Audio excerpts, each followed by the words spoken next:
Hi. Thank you for letting us interview you today. Sure, my pleasure. We really appreciate it. Justin, you want to start? So, can you, Mr. Justin, can you tell us more about yourself, just to let our audience get more of All right. our feature candidate? Okay. Well, my name is Justin Silos Retuslao. I'm 27, and I'm running in our hometown called Himamaylan City. This is in southern Negros Occidental. I'm running for the position of councillor, which is a local legislation, which is a part of the local legislature. And I'm running primarily because well, my family has been involved in politics for quite a while already. My father was a former congressman. He had served in the cabinet also. My brother now is currently a board member at the provincial level. And when I was invited to run, I gave it a long and hard thought, and I said, I think this is a good idea. If you have any other questions about my background, maybe you want to ask more specific questions. Maybe about your educational days. Okay. I graduated high school from La Salle Bacolod, so we're kindred spirits. I know La Salle. Yeah. But I went to Ateneo for college. Yeah, I took up communications and I had a minor in history. And then I academically completed just recently my master's in public management in the Ateneo School of Government. Yeah. Professional background also? Yes. Okay. So yeah, I started working as a reporter for Business World, and then I moved into Ayala Foundation, where I was doing audience development, usually marketing. After a short stint there, I was drafted to enter government. I was in the presidential communications group for about 3 years. So I worked in Malacanang.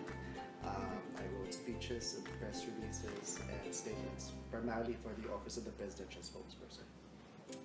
And then after Malacanang, I was invited back to join Ayala Corporation. And I've been about a little over 2 years here. And I'm leaving Ayala again to re-enter government, this time in the local government level. Okay. So you mentioned that a couple of your family members are also in the government. Yes. So who are they exactly? Oh well, it goes all the way back. My great grandfather was one of the first presidentes of our town.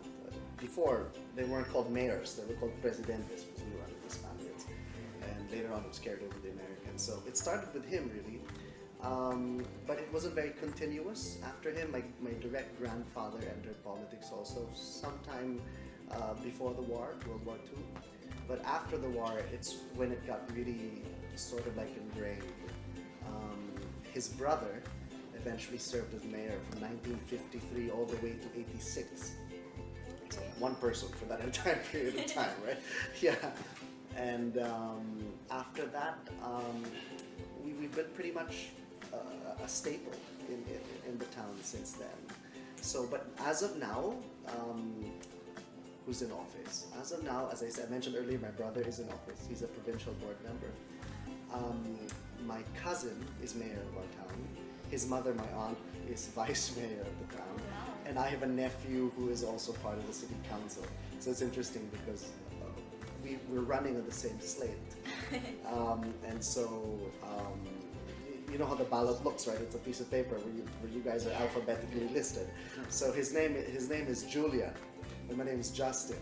And we both have the same family name. So it's like, we were talking, like, we gotta do something to differentiate each other. Yeah, so yeah, that's really much it. Okay. So what qualities do you say you have as a leader? As a leader. I think leadership in general requires perspective. I was trained, and many of us in the family were trained in what we would consider at least better schools in either the province or here in Manila. And we were always trained to return and give back whatever we learned, whatever we saw outside, so we could help out back home. To give back. So I guess leadership in a way combines that perspective of understanding what it's like elsewhere and seeing how else you could help out your your own place. But also more importantly, I think leaders have to be in three places at the same time. They have to be in front of everybody, where you lead your constituents to a clearly defined goal. You have to be among your constituents because you have to understand how they feel about where you're going. You have to laugh with them, you have to cry with them. But most importantly, I think you have to be behind them because to make sure that nobody gets left behind. So, what made you just decide to run? Because you are currently working for Ayala. You seem to be fine now. I mean, Ayala is really well known and stuff. But then what made you change your decision and I want to run? Well, it was a long time coming. I had always known that I was going to enter politics sooner. Actually, later more than sooner. But there were some circumstances that sort of hastened the decision. I wouldn't say it was pressure. I'd say because inevitably I was given the choice whether I wanted to jump into it or not. And I guess when I saw the opportunities that were there, when I felt that maybe having worked in Manila for a little over 6 years, maybe it was enough. I've learned a lot of stuff here. I've gone abroad there, so I've gone to a lot of conferences about leadership stuff. And I said, maybe it's time. And I get the feeling sometimes that, well, not the feeling actually, it's really more like, I read somewhere that our heroes were young when they served their country best. And so I'm thinking, why not? I was discouraged by many people, but then I figured, do I allow them to make me question what I want? So I just went for it. It's a risk. I may lose. I may lose, but it's a risk I'm willing to take. Okay, so given the other candidates that are running against you, what would you say would make you stand out amongst them? First, as I mentioned, I think it's youth. Of all the candidates, there are 20 candidates. And according to pundits, they say that there are 14 serious ones for 10 positions. Okay. So thankfully I'm considered one of the 14 serious ones. Okay. Of all the 14 serious candidates, I'm the only one without any who hasn't been elected before. That's a plus and a minus, but I consider that a plus factor because you're fresh, you're new. You're somebody who who they're trying to get to know, and there's always an aspect of novelty there, you know. Aside from that, I'd like to think that, well, not I'd like to think, but this is a fact. In terms of education, I'm the most well-educated. That's not something that I can openly say to everybody, of course, you know, because if you tell them, oh, you have a master's degree in life, they'd be all defensive. Are you calling me stupid? I'm like, no. But then you have to finesse that in.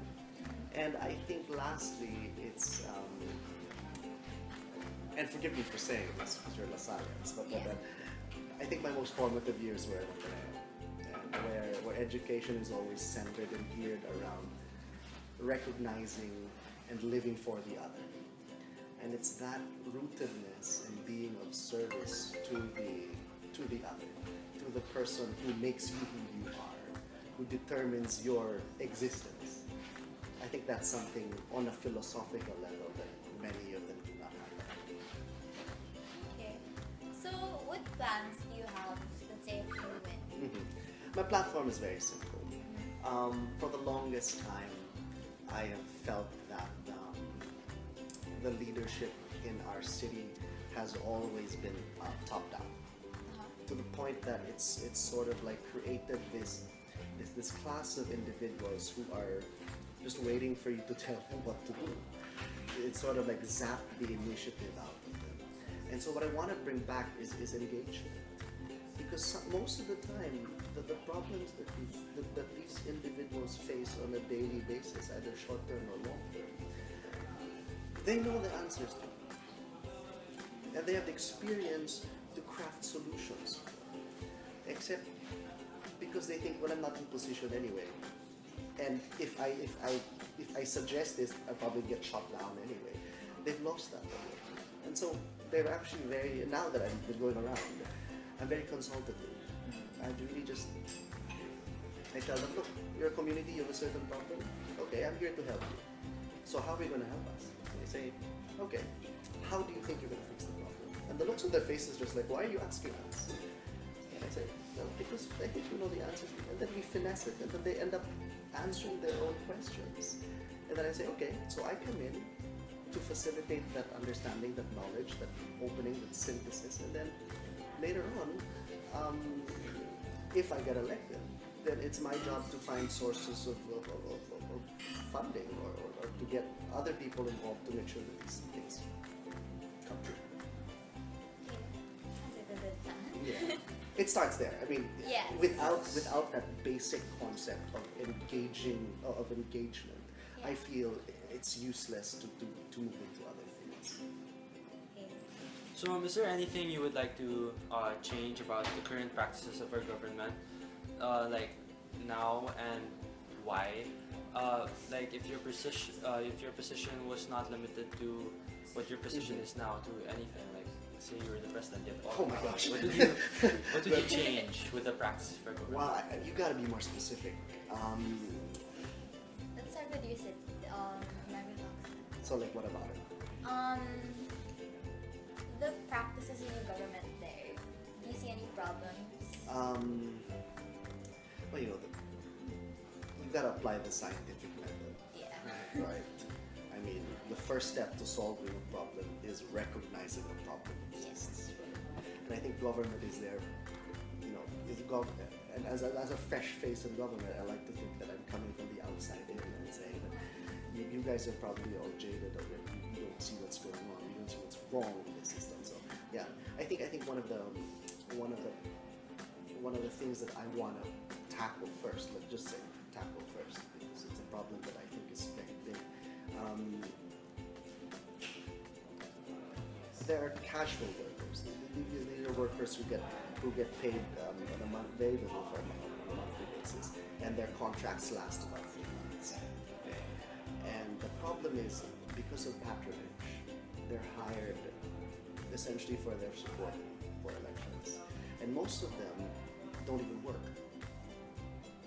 They just like, okay, I'm giving you X amount of money. You just stay at home and you just come to City Hall and you get paid every 15th and 50th of the month. Not a big money. Not a big. Okay, you know how small it is? It's 3,000 pesos a month. But then there are people who have to live off that. Okay.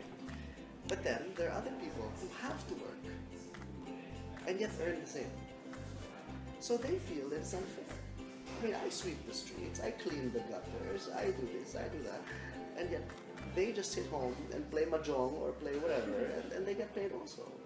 So I say there's nothing wrong with hiring individuals, especially since there's a lack of economy in the town.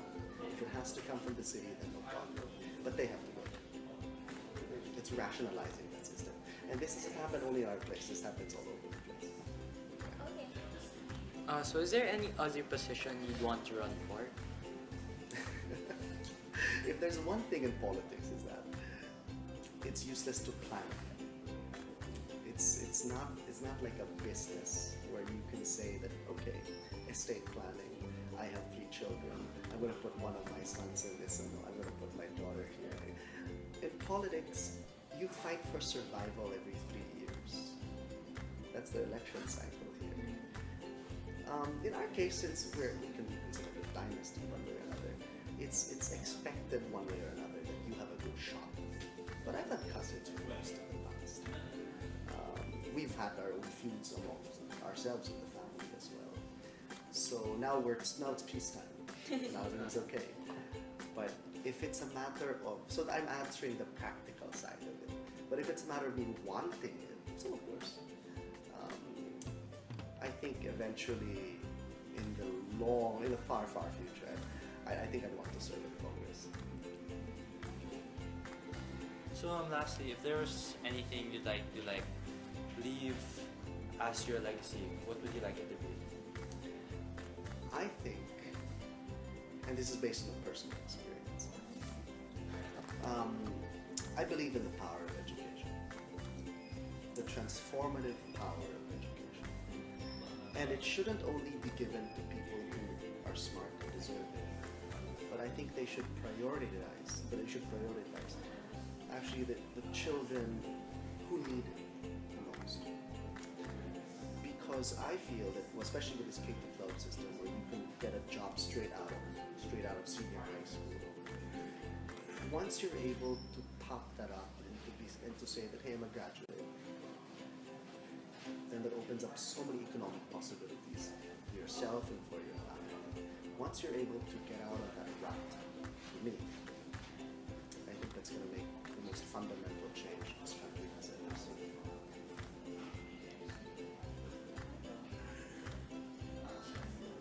Well, thank you so much for having us today. Of course. It's a pleasure. Yeah. We really appreciate it. Thank you on behalf of the group. Sure, I hope you got something from me.